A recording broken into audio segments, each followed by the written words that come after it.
Magandang araw sa inyong lahat. Sa araw na ito, atin pong tatalakayin ang tungkol sa tekstong argumentatibo. Ano nga ba ang tekstong argumentatibo? Ito ay isang uri ng teksto na ang pangunahing layunin ay ang makapaglahad ng katwiran o paninindigan. Sa tekstong ito, ang manunulat ay kailangang may pagtanggol ang kanyang posisyon sa paksa o isyong pinag-uusapan. At ito ang tinatawag nating ebidensya o patunay.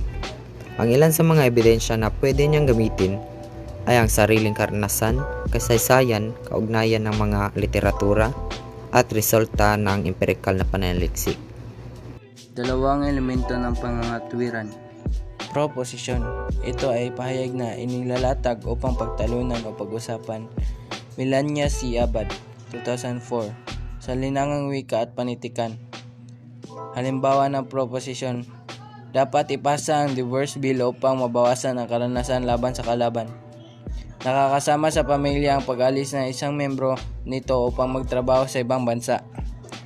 Mas epektibo sa pagkatotoo ng mag-aaral ang mga multilegal education kaysa sa bilegal education. Argumento. Ito ay pagpapahayag ng mga dahilan at ebidensya upang may pagtanggol ang katuwiran ng panig.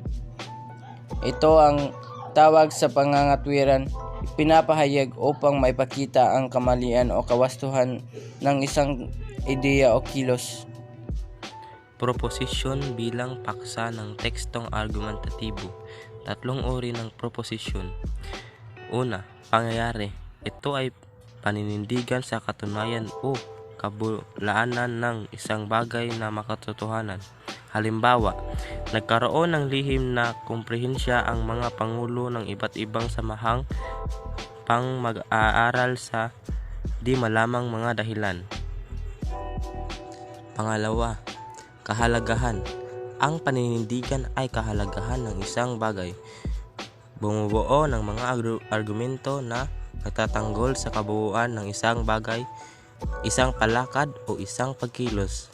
Halimbawa, ang pagkakaisa ng mamamayan sa pamahalaan ay mahalaga upang malutas ang mga suliranin ng ating lipunan. Pangatlo, patakaran. Ito ay paninindigan ng karaniwang ginagamit sa pampublikong pagtatalo. Ito ay isang proposisyong naghahanap ng isang paraan ng isang pagkilos o isang binalak na solusyon sa isang suliranin. Karaniwang gumagamit ang proposisyong ito ng salitang dapat. Halimbawa, dapat alisin ang mga jeep at palitan ng mga bus. Mga maaaring gamitin sa pagpapatunay ng pananaw. Mahalagang tandaan na tunay na isaisip ang kinakailangang tukuyin ang maliban dito. Isa pang mahalagang dahilan, ang pinakamahalaga ay mga dapat tandaan sa pagbuo ng tekstong argumentatibo. Isa, pagsulat ng panimula. Sikaping pukawin ang interes ng mambabasa sa iyong paksa. Maaaring magbahagi ng isang nakakatawang karanasan, estadistika, balita, palabas sa telebisyon o pananaw ng isang mahalagang taong tumatalakay ng parehong paksa. Pangalawa, pagsulat ng katawan. Bago isulat ang kabuuan ng iyong sanaysay o tekstong argumento, mahalagang pagpasyahan muna ang iyong panindigan o pananaw kung sang-ayon o hindi sa argumentong tinatalakay. Pagsulat ng wakas. Sa bahaging ito, ibinubuod ang mga opinyon ng author, lalo na ang mga pinakamahalagang puntos na nagpapatibay sa kanyang paninindigan. Kumpara sa ibang mga teksto, kailangan ng pag-iingat sa paggamit ng mga salita sa tekstong argumentatibo, kung kaya't dapat isaalang-alang ang tamang pagpili ng mga salita.